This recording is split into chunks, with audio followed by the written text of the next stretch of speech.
நாளிலே சில குறிப்புக்காக நம்ம ஜெபிக்க போகிறோம். கண்களை மூடி ஜெபிப்போம். எல்லாருமே ஜெபிக்கணும். தேவ சமூகத்தில் எல்லாருமே ஜெபித்துக்கிட்டே தான் இருக்கணும். கர்த்தருடைய பிள்ளைகளை ஆண்டவர் ரட்சித்திருக்கிறாரு, கர்த்தருடைய பிள்ளைகளாக வைத்திருக்கிறாரு. நம்ம யாரோ அவங்க ஜெபம் பண்ணிட்டு இவங்க ஜெபம் பண்ணிட்டு இருக்கக்கூடாது. தெய்வ பிள்ளைகளாகி நீங்களும் நானும் ஜெபிக்கிறது தான் தேசத்துக்கு ஆசீர்வாதம். நீங்களே நானும் ஜெபிக்கிறது தான் குடும்பத்துக்கு ஆசீர்வாதம். குடும்பத்தின் பிள்ளைகளும் நல்லா விடாமல் ஜெபிங்க. உங்கள் குடும்பத்தில் முன்னேற்றமே இல்லையா, கஷ்டத்தின் மத்தியில் போய்கிட்டு இருக்கீங்களா, ஜெபம் பண்ண ஆரம்பிங்க. ஆண்டவர்கிட்ட ஜெபம் பண்ணுங்க. கேட்குறேன்னு எவரும் பெற்றுக்கொள்வான்னு ஆண்டவர் சொல்லியிருக்கிறாரு. ஆண்டவரே நீங்கள் கேளுங்க விசுவாசத்தோடு என்னென்ன கருதுங்களோ. நீங்கள் ஜெபிக்க ஜெபிக்க ஜெபிக்க உங்களுடைய ஆவிக்குரிய வாழ்க்கையிலும் வளர்ந்துக்கிட்டு இருப்பீங்க. கர்த்தருடைய ராஜ்யத்துக்குரிய பிள்ளைகளாக நீங்கள் இருப்பீங்க. அது மாத்திரம் நீங்கள் ஜெபிக்க ஜெபிக்க உங்கள் குடும்பத்தில் காணப்படுற எல்லா தடைகளையும் கர்த்தர் நீக்கி போடுவார். தடைகளாக நீக்கி போட்டு குடும்பத்தில் பிள்ளைகளுடைய வாழ்க்கையெல்லாம் ஆசீர்வதிக்க ஆரம்பிப்பார். உங்கள் குடும்பம் ஆசீர்வதிக்கப்படும், உங்கள் தொழில் ஆசீர்வதிக்கப்படும். அந்த ஜெபிக்கிற நேரத்தில் மட்டும் தேவனுக்கு பயந்து அந்த காரியத்தை நினச்சிடும் ஜெபம் பண்ண உட்காரணும். அதனால் தேவ பிள்ளைகளாகி நீங்கள் ஜெபிக்கிற இடத்துல ரொம்ப பேசிக்கிட்டு இருக்கக்கூடாது. ஒன்று ஜெபிக்கிற நேரத்தில் அசட்டு பண்ணவே கூடாது. அதனால் தேவனுடைய பிள்ளைகளாகி நீங்கள் கதை பூட்டிட்டு நல்லா ஜெபம் பண்ணிக்கிட்டே டெய்லி ஜெபிக்க ஜெபிக்க தான் உயர்வு. ஜெபிக்க ஜெபிக்க தான் ஆவிக்குரிய வாழ்க்கையில் ஆசீர்வாதம். ஜெபிக்கும் போது தான் நம்ம குடும்பம் நினச்சி ஸ்டெப்புக்கு மேலே வரும். மேலே ஆண்டவர் உயர்த்துவார். அதனால் ஜெபிக்கணும். ஆவிக்குரிய வாழ்க்கையில் நம்ம ஜெபிக்கிறது தான் இந்த இம்மையிலையும் ஆசீர்வாதம். ஜெபந்தான் அது பெரிய ஒரு ஆயுதம். கர்த்தருடைய பிள்ளைகளுக்கு ஜெபந்தான். பேர்பட்ட கட்டுகளில் கிடக்கிற பிள்ளைகளும் விடுதலை பெறுவாங்க. அதனால் தேவ பிள்ளைகளை இருக்கிறீங்க. ஜெபிக்கிறதுனால நமக்கு பிரச்சனை வரும் அப்படிலாம் நினைக்கவே நினைக்காதீங்க. பிரச்சனை யார் வருது, நீங்கள் ஜெபம் பண்ணுறதுல உங்களுக்கு அந்த ஆண்டவர் ஆசீர்வதிக்க ஆரம்பிப்பார். அந்த ஆசீர்வாதத்தை தடை பண்ணுறதுக்கு பிசாசு பிரச்சனையை கொண்டு வருவான். அதனால் அவனுக்கு நீங்கள் இடம் கொடுத்துட்டு உங்கள் குடும்பத்தை கஷ்டத்துக்குள்ளே கொண்டு போகாதீங்க. நீங்கள் ஜெபிக்க ஜெபிக்க ஜெபிக்க ஆண்டவர் உங்கள் குடும்பத்தை ஆசீர்வதிப்பார். ஆண்டவர் ஆசீர்வதிப்பார். கேளுங்கள் உங்களுக்கு கொடுக்கப்படும். எப்பேற்பட்ட காரியத்தில் பைபிள்லேயும் நிறைய காரியங்களில் ஜெபம் பண்ணி எல்லோரும் ஜெயித்து எடுத்துருக்குறாங்க. எப்பேற்பட்ட காரியத்துலேயும் நம்ம யுத்தம் பண்ணணும், நம்ம அவங்கள ஒரு வழி பண்ண விட மாட்டேன், ஒரு அடி விட்டாங்க விட மாட்டேன் அப்படின்னு சொல்லி முறுக்கமாக இடம்பெறி பறக்கலாம். அவங்களுக்காக ஜெபம் பண்ணும்போது கர்த்தர் எல்லா கல்லான இருதயத்தையும் கர்த்தர் மாற்றி அமைக்க அவரால் முடியும். அதனால் எப்பேற்பட்ட காரியத்தினாலும் நீங்கள் வாயினால் உங்களுடைய செய்கையினால் காட்டாமல் தேவ சமத்தில் ஜெபம் பண்ணுங்க. கர்த்தர் எல்லாத்தையும் மாற்றி அமைச்சிருவார். அதனால் நீங்கள் தெய்வ பிள்ளைகளாகி நீங்கள் ஜெபிக்க வேண்டிய பிள்ளைகள் நீங்கள் ஜெபிக்கணும். நம்ம திருச்சபைக்காக ஜெபிக்கணும், ஊழியர் பிள்ளைகளுக்காக ஜெபிக்கிறோம், புறஜாதி மக்களுக்காக நீங்கள் ஜெபிக்கணும். எவ்வளோ மக்கள் குடித்து வெறித்து அழைக்கிறாங்க, அவங்களுக்காக நீங்கள் ஜெபிக்கணும். வாலிப பிள்ளைகளுக்காக நீங்கள் ஜெபிக்கணும். அதில் கர்த்தர் பிள்ளைகள் எல்லாத்துக்காக நம்ம ஜெபிக்கும் போது எவ்வளோ பிள்ளைகள் திருமணத்துக்கு தடைப்பட்டு கிடக்குறாங்க. திருமணத்துக்கு அவங்களுக்கு ஏற்ற துணையை கர்த்தர் கொடுக்கணும். எவ்வளோ குடும்பம் பிரிஞ்சு கிடக்குறாங்க. அவங்கெல்லாம் அந்த ஆண்டு கர்த்தர் நினைச்சது மனுஷன் பிரிக்காமல் இருக்கணும். கண்ணிக்கு மனசு தான் அவங்க பிரிக்காங்க. சில காரியங்கள் அதை இதுன்னு சொல்லி கணவன் மனைக்குள்ள பிரிவினைகள் உண்டு பண்ணுறாங்க குடும்பத்தில் இருக்கிறவங்களே. அதனால் கர்த்தருடைய பிள்ளைகளாக பிரிஞ்சு எடுக்கிற ஒவ்வொரு பிள்ளைகளையும் கர்த்தர் நினச்சிடணும், அவங்கள இணைச்சி ஆசீர்வதிக்கணும். கணக்கில் முடிச்சு இப்போ என் அன்பு தகப்பனே இந்த வேலைக்காக நன்றி செலுத்துகிறேன். இஸ்தாப்பா இந்த வேலையும் கூட தகப்பனே பிரிந்து கிடக்கிற ஒவ்வொரு குடும்பங்களுக்காக நாங்கள் ஜெபிக்கிறோம். அப்பா பிரிந்து கிடக்கிற குடும்பங்களெல்லாம் நீ இணைத்து ஆசீர்வதிக்க வேண்டுமா நான் ஜெபிக்கிறேன். ஆண்டவரே கணவன் மனைவிக்களாக தகப்பனே ஸ்தோத்திரப்பா. தகப்பனே இந்த பிள்ளைகள் இணைஞ்சி வாழணும். தகப்பனே ஆண்டவரே கர்த்தாவை பிரிந்து இன்னொரு திருமணத்தை முடித்து அதுலேயும் பிரச்சனை தான் வரும். அந்த பிள்ளைங்க எதிர்காலம் என்னதுக்காகும்ப்பா. ஆண்டவரே இந்த பிள்ளைகள் எதிர்காலம் ஆசீர்வாதமாக இருக்கணுமே தகப்பனே. எல்லா பிள்ளைகளையும் ஆசீர்வதிங்கப்பா. ஆண்டவரே கர்த்தர் இணைத்து மனிதனை பிரிக்காது கடவுள்னு சொல்லி நேரத்தில் பார்க்குறோம். ஆண்டவரே நீர் எல்லா பிள்ளைகளுக்கும் ஏற்ற துணியை நீர் ஆயத்தப்படுத்தி கொடுக்குறீர் கர்த்தாவே. அதில் பிரச்சனை வரதான் செய்யும்ப்பா. பிரச்சனை வந்தாலும் ஜெபம் பண்ணி சொல்லி எல்லா பிரச்சனையும் சால்வ் பண்ண ஆண்டவர் நீங்கள் ஜெபம் பண்ணுங்க, விழித்து ஜெபிங்கன்னு சொல்லிக்கிங்க. ஏசப்பா ஒவ்வொரு பிள்ளைகளும் ஜெபிக்கிறவங்கள மாற்றுங்கப்பா. பிரிந்து கிடக்கிற குடும்பத்தில் இணைச்சி நீங்கள் ஆசீர்வதிங்க ஏசப்பா. ஆண்டவரே அமெரிக்காவில் கூட தகப்பனே ஆண்டவரே சகோதரன் தகப்பனே மனைவி தகப்பனே வீட்டுக்குள்ள குடும்பத்தில் மனைவி பிள்ளைகளோடு இருந்தாலும் கூட தகப்பனே வேற ஒரு சகோதரியோடு தொடர்பில் இருக்காங்கன்னு சொல்லி எனக்கு ஜெபத்தில் சொன்னாங்க தகப்பனே. போன் பிடிச்சி சொன்னாங்க தகப்பனே. கருத்துள்ள கட்டில் ஒப்பு கூட ஜெபிக்கிறீங்க. அந்த மகன் சீக்கிரமாக மனம் திரும்பி தன் மனைவி பிள்ளைகள் மேலே பாசம் நிறைந்த ஒரு மகனாய் கர்த்தர் மாற்ற வேண்டுமா நான் ஜெபிக்கிறேன் ஐயா தகப்பனே. எவ்வளோ குடும்பங்களையா தகப்பனே சோத்திரப்பா. எவ்வளவோ குடும்பங்கள் பிரிந்து கிடக்காங்கப்பா. நல்ல வாழ்ந்த குடும்பங்களப்பா. பிள்ளைகள் அந்தவரை பெற்று நல்லா வளர்த்துக்கிட்டு இருக்கும் போதே பிள்ளைகளுடைய குடும்பத்தில் காணப்பட்டு தகப்பனே கணவன் மனைவிக்குள்ளாக பிரிஞ்சுதாங்கப்பா. பிரியக்கூடாதுப்பா. அவங்க இணைஞ்சிடணும்ப்பா. சீக்கிரமாக இணையம் பண்ணுங்க தகப்பனே. இணையம் பண்ணுங்கப்பா.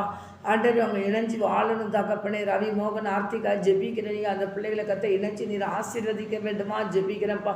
அவங்க கணவன் மனைவி பிள்ளைங்களை இணைஞ்சு வாழட்டும்ப்பா. பிள்ளைகள் நல்ல பெரிய பிள்ளைங்களா இருக்கிறாங்களே தகவல். எத்தனை குட்டி பிள்ளைகள் இருந்தாலும் குழந்தையா இருந்தாலும் கணவன் மனைவி ஆகிட்டாங்கன்னா பிரியவே கூடாது. இயேசுவின் நாமத்தில அவங்க கட்டப்படணும் ஆண்டவரே. கர்த்தருடைய கரம் கிரியை செய்யட்டும்பா. ஆர்த்தி தகப்பனே சோத்திர ரவி மகனே தேவகர பொறுப்படுகிற பிள்ளைகளை கத்த இணைத்த நீர் ஆசீர்வதிங்க. மறுபடியும் குடும்பமாய் வாழட்டுப்பா. அப்படியே கத்த செய்ய போகிற கிருபைக்காக நன்றி செலுத்துறேன் ஏசப்பா. ஆண்டவரே சோத்திரப்பா சோத்திரப்பா. தகப்பனே ஜான் ஜெபராஜிக்காக ஜெபிக்கிற மனைவிக்காக ஜெபிக்கிறா. அவளும் கடவுளும் மனைவி குடும்பமாக இணைஞ்சு வாழட்டும் தகப்பனே. குடும்பத்தில் சண்டை வர எந்த குடும்பத்தில் இருக்குது சண்டை வரதான் செய்யும். அடி புட்டிலாம் வரதான் செய்யும். அது எல்லாத்தையும் அட்ஜஸ்ட் பண்ணிக்கணும். ஒரே ஒரு வார்த்தை நீ ஒரு அனாதைன்னு சொன்னதுனால இதெல்லாம் போய் அப்போ எத்தனை வார்த்தை நாங்கள்லாம் கேட்டிருக்கோம். ஆனால் பொறுமையோடு சகிச்சு நாளைக்கு நாங்கள் நிற்கலையா. அதே மாதிரி எல்லா குடும்பத்துலேயும் பிரச்சனை வரும். எந்த ஊழியக்காரங்க குடும்பமாக இருந்துச்சுன்னா விசுவாச குடும்பமாக இருந்துச்சுன்னா ஆண்டவரை ஏற்றுக்கொள்ளாத குடும்பமாக இருந்துச்சு எல்லா குடும்பத்துலையும் கணவன் மனைவிக்குள்ளாக ஒரு பிரச்சனை வரதான் செய்யும். அதெல்லாம் நம்ம பெருசாக எடுக்கவே கூடாது. அதனால் தேவனுடைய பிள்ளைகள் நாட்கள் அந்த ஒரு வார்த்தை நிமித்தமாக அடுத்த பிள்ளையை போய் என்ன செய்யக்கூடாது. அடுத்த பிள்ளைகளை நம்ம என்ன செய்யக்கூடாது. நம்ம கண் அங்கே இங்கேயும் இருந்துச்சு அலைமோத விடக்கூடாது. கர்த்தருடைய கருத்தில் ஒரு பூர்த்தி நாங்கள் ஜெபிக்கிறோம் சுவாமி. இந்த பிள்ளையை தேவ கருத்தில் ஒப்புட்டு வைக்கிறையா. சான் ஜெபராஜ் நீர் ஆசீர்வதியும் ஆண்டவரே. மனைவி பிள்ளைகளோட இணைச்சி வைங்க ஏசப்பா. மனைவி பிள்ளைகளோட இங்கே இணைச்சி வைங்க ஏசப்பா. மனைவி பிள்ளைகளோட இணைச்சி வைங்க ஏசப்பா. மகனை ஆசீர்வதிங்க ஏசப்பா. இது பிரிந்து கிடக்கிற குடும்பங்கள் எங்கெங்கெல்லாம் இருக்காங்களோ எல்லாத்தையும் நீர் ஆசீர்வதிக்க வேண்டுமா நான் ஜெபிக்கிறேன்ப்பா. கர்த்தாவே சோத்திரம் தகப்பனே. திருமணம் முடிந்து தகப்பனே சோத்திரப்பா. ஆண்டவரே கர்த்தாவே திருமணம் முடியும் போது கூட தகப்பனே இந்த பிள்ளைகள் அழகாக இருக்க மாட்டாங்கப்பா. சில பிள்ளைகளை ஆனாலும் கணவன் அவங்களை ஏற்றுக்கிடுவாங்க ராஜா. அந்த குழந்தைகளை பெற்றெடுத்து நாளுக்கு நாள் அவங்க நல்ல ஆகாரம் சத்துள்ள ஆகாரங்கள் ஊட்டமான ஆகாரங்கள் சாப்பிட்ட பிறகு தகப்பனே பிள்ளைகள் பெற்ற பிறகு தகப்பனே அவங்கள நல்ல ஒரு அழகுக்கு வர்றாங்க. அப்போ சிலர் எல்லாருமே அந்த அழகுக்கு வருவாங்க. அந்த அழகுக்கு வரும்போது நான் தான் அழகு நீ அழகு இல்லைன்னு சொல்லி புருஷனை அற்பமாக நினச்சிக்கிட்டு அடுத்தவங்ககிட்ட பார்த்து பல்ல காமிச்சிட்டு இருக்க கூடாதுப்பா. ஆண்டவரே கர்த்தாவே சோத்திரப்பா. தன் கணவன் மேலே உயிரே வைக்கணும்ப்பா. அவங்க அன்பு வைக்கணும்ப்பா. அப்படிப்பட்ட கிருபை கொடுப்பீராக நான் ஜெபிக்கிறேன்யா. இன்னொரு சகோதரி கூட எனக்கு அது பேர் தெரியலையே. அந்த மீனாட்சிங்கிற ஏதோ மீனாட்சி சரவணனா ஏதோ ஒரு இதில் இருந்தாலும் நாடகத்தில் அடித்தாங்கன்னு சொல்லுவாங்க.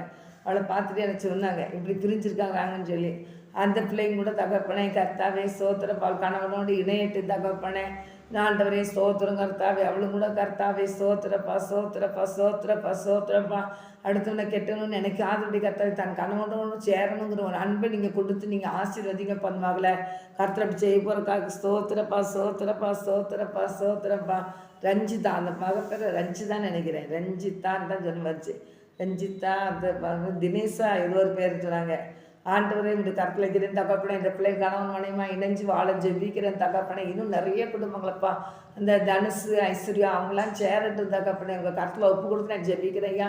ஆண்டவரே சோத்திரம் கர்த்தாவே எல்லாம் தகப்பனே சோத்திரம் கர்த்தாவே. இந்த பிள்ளைகள்லாம் இணைஞ்சு வாழட்டு தகப்பனே.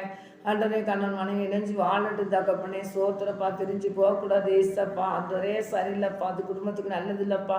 ஆனால் கர்த்தாவே மனிதன் தேவன் பிரித்ததை மனிதன் பிரிக்காது இருக்குதுன்னு சொல்லியிருக்கேன் ஏசப்பா. இப்படி சினிமா நடிகர்களை பார்த்தாலும் சரி தான் தகப்பனே. உலக மக்களை பார்த்தாலும் சரி தான் கட்டுரை பிள்ளைகளை பார்த்தாலும் சரி தான். இன்னைக்கு பிசாசு எங்கெல்லாமோ கர்த்தாவே சோதர பிள்ளைகளை பிரித்து கண்ணீர் வடிக்க வச்சுக்கிட்டு இருக்கான் ராஜா. குடும்ப சமாதானத்தையே கெடுத்து ஐயா பிள்ளைகளை கர்த்தாவே படாது பட்டிக்கிட்டு இருக்கான் தகப்பனே. பெஞ்சதி அழகாயில்லைன்னு வெட்டி கொண்டு போட்டுருக்கானோப்பா. ஆண்டவரே நிறைய காரியங்களப்பா கர்த்தாவே செல்ல பார்த்துட்டாலே பயங்கரமான காரியங்களப்பா. சோத்திர தகப்பனே செல்ல தகப்பனே வசதியாக இருந்தாலும் தகப்பனே கர்த்தாவே சோகப்பாட்டு படிச்சுட்டு நடக்குதுப்பா. கர்த்தருடைய கட்டில் ஒப்பு கூட ஜெபிக்கிற தகப்பனே. கணவன் மனைவிக்கெல்லாம் அன்பாக இருக்கட்டியா. பிரிந்து கிடக்கிற குடும்பங்கள் என்னெஞ்சு வாழட்டும்பா. ஒவ்வொரு பிள்ளைகளையும் நீர் ஆசீர்வதிங்க தகப்பனே. ஆசீர்வதிங்க தகப்பனே. ஊழிஞ்சிற பிள்ளைகளை ஆசீர்வதிங்கப்பா. கர்த்தருக்கு ஊழிஞ்சிற எல்லா பிள்ளைகளையும் தேவனை ஆசீர்வதிக்க வேண்டுமா நான் ஜெபிக்கிறேன். அப்படியே கர்த்தர் செய்வர கிருபைக்காக நன்றி செலுத்துறப்பா. ஊழிஞ்சிற எல்லா குடும்பத்தையும் நீர் ஆசீர்வதிங்க தகப்பனே. கர்த்தர் விசுவாச குடும்பங்கள்லாம் ரட்சிக்கப்படணும் ஏசப்பா. அப்படியே கர்த்தர் செய்ய போகிற கிருபைக்காக நன்றி செலுத்து. தொடர்ந்து பொறுப்பிடத்தை நடத்துங்க. திருச்சபை ஆசீர்வதிங்க. திருமண்டலத்தை ஆசீர்வதிங்க. ஆண்டவரே சோத்திரம் சோத்திரம் சோத்திரம் சோத்திரம். பிரஜாதி மக்களை ரட்சித்து தாங்க ரட்சித்து தாங்க ரட்சித்து தாங்க. கர்த்தருடைய காரம் பொறுப்பெடுக்கட்டும். ஆசீர்வதிங்கப்பா. எல்லா பிரஜாதி மக்களையும் கர்த்தர் ரட்சித்து உங்கள் பிள்ளைகளாக மாற்றுங்கப்பா. கர்த்தர் செய்ய போகிற கிருபைக்காக சோத்திரப்பா. தொடர்ந்து பொறுப்பெடுத்து நடத்துங்க. கர்த்தர் வாங்கி கொடுங்க. இயேசுவை நான் ஜெபிக்கிறேன். தேசம் முழுவதும் பரிசுத்தமாக்கப்படட்டும். தேசம் ஆசீர்வதிக்கப்படட்டும் அப்பா. கர்த்தாவே ஒருவர் அழிந்து போகிற சித்தல்லப்பா. எல்லா பிரஜாதி மக்களையும் ரட்சித்து தாங்க ஏசப்பா. பிரஜாதி மக்களை ரட்சிங்க ஏசப்பா. பிரஜாதி மக்களை ரட்சிங்க ஏசப்பா. பிரஜாதி மக்களை ரட்சிங்க ஏசப்பா. பிரஜாதி மக்களை ரட்சிங்க ஏசப்பா. கர்த்தருடைய கரம் கிரியச்சிட்டு ஆசீர்வதிங்க. இயேசுவின் நாமத்தினால ஜெபிக்கிறேன் நல்ல தகப்பனே, ஆமென். ஆண்டவரே ஜெபத்தை தந்ததுக்காக நன்றி செலுத்துறேன் ஏசப்பா. கர்த்தருடைய கரம் பொறுப்படுகிறது. இயேசுவின் நாமத்தினால ஜெபிக்கிறேன் நல்ல பிதாவே, ஆமென் ஆமென் ஆமென். சினிமா நடிகர் பேரெல்லாம் சொல்கிறாங்களே, இவங்க சினிமா பார்ப்பாங்களா? நாடக நடிகர் பேரெல்லாம் சொல்கிறாங்க. நாடகம் எதையும் பார்க்க மாட்டேன். சினிமா பார்த்தாலே சினிமா வந்து பஸ்ஸில் வந்துட்டாலே எனக்கு வாந்தி எடுக்க வந்துடும். அதெல்லாம் பார்த்தா இன்னொருத்தன் பொண்டாட்டி இன்னொருத்தன் கட்டி பிடிச்சி முத்தம் கொடுத்துக்கிட்டு இருப்பான். இன்னும் அதெல்லாம் அசிங்கம் வாந்தி கேட்டு சொன்னாங்க. இப்படிலாம் இருக்குன்னு சொல்லி சொன்னதான் வச்சுருந்தேன். அதனால எனக்கு சரியாக பேர் கூட மறந்துட்டேன். ஆனால் அவங்க அப்படி சொல்லுவாங்க. சில நேரம் இந்த செல்லில் பார்க்கும்போது அது அப்படி வரும். செல்லில் பார்க்கும்போது எப்போவாவது ஒரு ட்ரிப்பு நான் அந்த செல்லில் வந்து ஏதாவது முக்கிய குரூப் இருக்கா என்னன்னு சொல்லி பார்ப்பேன். அப்படிங்கும்போது அதை வந்து என்ன செய்யும், இப்படிப்பட்ட காரியங்கள் சில நேரம் வரும். இந்த ஐஸ்வர்யா தனசை பற்றி வந்துக்கிட்டு இருந்துச்சு. அதுக்கப்புறம் இந்த பேர் ஒரு ரவிமோகன் ஆர்த்தி பற்றி வந்துக்கிட்டு இருந்துச்சு. பிள்ளைங்களாம் அழகாக இருக்காங்க. அவங்களுக்கு 2 பிள்ளைங்க இருக்காங்க, இவங்களுக்கு 2 பிள்ளைங்க இருக்காங்க.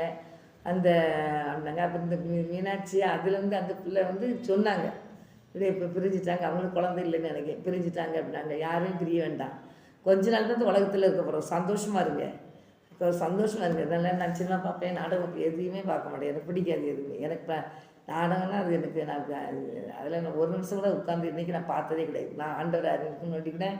முன்னால் வந்து சின்ன கூட முன்னால் பார்த்துருக்கேன். அங்கே ஈசப்பா அங்கே ஏற்றுக்கொள் இருக்கு நோட்டி அவரு சொன்ன எதுவுமே நான் பார்க்கல, எனக்கு பிடிக்காது. பஸ்ஸுலேயும் சினிமா பாட்டு போட்டாலே எனக்கு வாந்தி இருக்கட்டும், எனக்கு பிடிக்காது, ஐயரவா தெரியும். அதனால் கத்திரி பிள்ளைகளாக இப்படி கேள்விப்பட்டது இந்த செல்லில் பார்த்ததை வச்சு நான் சொல்கிறேன். அதனால் எல்லாம் பிரிந்து நிறைய பிள்ளைங்க கிடக்குறாங்க இருக்கிறாங்க. அவங்க எல்லாருமே ரட்சிக்கப்படணும், எல்லா பிள்ளைகளும் ஆசீர்வதிக்கப்படணும். பிரிந்து கிடக்கிற குடும்பங்கள் நிறையா. அதனால் நம்மகிட்ட பணம் இருக்குதுன்னு சொல்லி நம்ம தூக்கி தூரப்பட்டக்கூடாது யாரையும். கணவன் மனைவின்னு ஆண்டு நினச்சிருக்கிறான்னா கடைசி வரைக்கும் அவங்க கூட இருந்து வாழ்ந்து நல்லா ஆசீர்வதிக்கப்படணும். அதான் ஆசீர்வாதம் எல்லாத்துக்கும் ஞாபகத்துக்கு கொண்டு. அதனால் நாங்கள் வந்து திருமணம்னா சும்மா நேரத்துக்கு கடமைக்காக எத்தனை திருமணம் முடிச்சுக்கணும்னு சொல்லலை ஆண்டவர். ஒருவனுக்கு ஒருத்தி தான். அதனால் திருமணம் முடிஞ்சால் அந்த மனைவி அந்த கணவனோடு பாசமாக இருக்கணும், கணவனோடு மனைவி அன்பாக இருக்கணும். கடைசி வரைக்கும் நான் எப்படி என்ன பிரச்சனைனாலும் அட்ஜஸ்ட் பண்ணி போகணும், பொறுமையோடு போகணும், சகிச்சு கொள்ளணும். அவங்ககிட்ட ஒருத்தருக்கு அன்பு வச்சுக்கிடணும். நம்மளை திட்டுனாலும் அன்பு வச்சுதான் அமைதியாக கொஞ்சத்துக்கு நான் பேசி நம்ம போய்கிட்டே இருக்கணும். அதனால் நம்ம இஷ்டத்துக்கெலாம் சேலையை மாற்றுற மாதிரி துணியை மாற்றுற மாதிரி மாற்றிக்கிட்டு இருக்கக்கூடாது, அது நல்லது இல்லை. ஆண்டு ஞாயிற்றுக்கு வரும்போது இதுக்கு எல்லாத்துக்கும் கணக்கு வைப்பார். ஒருத்தரும் கூட விட மாட்டார். மூச்சு பெருமூச்சையே கணக்கில் வச்சுருக்கிறாராம். வடிக்கிற கண்ணீரே கணக்கில் ஆண்டு வச்சுக்காரான். நம்ம நடக்கிற அலைச்சலெல்லாம் கணக்கில் வச்சுக்காரான். அப்போ எல்லாத்தையும் கணக்கில் வச்சதை இதெல்லாம் விடுவாரா, சும்மா விடுவாரா? எல்லாத்துக்கும் கணக்கு வச்சுருக்காரு. ஞாயிற்றுக்கு நடக்கும்போது அப்பளப்போ அகன்று போ, என்னை அசட்டை பண்ணக்குள்ள அகன்று.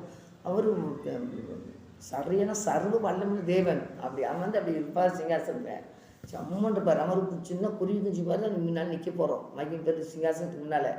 அப்போ எல்லாத்துக்குமே அவருக்கு திருமணத்தை நடத்தி வைக்காருன்னா அதுக்கு ஒரு அர்த்தம் இருக்கும். அதனால் திருமணத்தெல்லாம் நம்ம அசட்டையாக நினைக்கக்கூடாது, அற்பமாக நினைக்கக்கூடாது, ரொம்ப ஜாக்கிரதையாக இருக்கணும். ஆண்டுக்கு பயந்து நடக்கணும். நம்மளால் முடிஞ்சாலும் கற்றுக்கு பயப்படுற பயத்தோடு இருக்கணும். தேவனுக்கு முன்னால் பயத்தோடு நடுக்கத்தோடு பரிசுத்த அலங்காரத்தோடு கர்த்தரை தொழுது கொள்ளணும். அப்படிப்பட்ட கிருபையை கர்த்தர் எல்லா பிள்ளைகளும் கொடுத்துருக்குறாரு. பயபக்தியோடு இருங்க. எதையுமே உலகத்தில் இருக்கிறதோட முடிஞ்சு போச்சு, ஒன்று அதுக்குள்ள கிடையாதுன்னு நினைக்காதீங்க. சர்வலம்னது அப்படியே அவருக்கு முன்னால் போய் நிற்க போகிறோம். அப்போ அவர் நம்மளை பார்த்துட்டாலே நம்மளுக்கு பயம்தான்.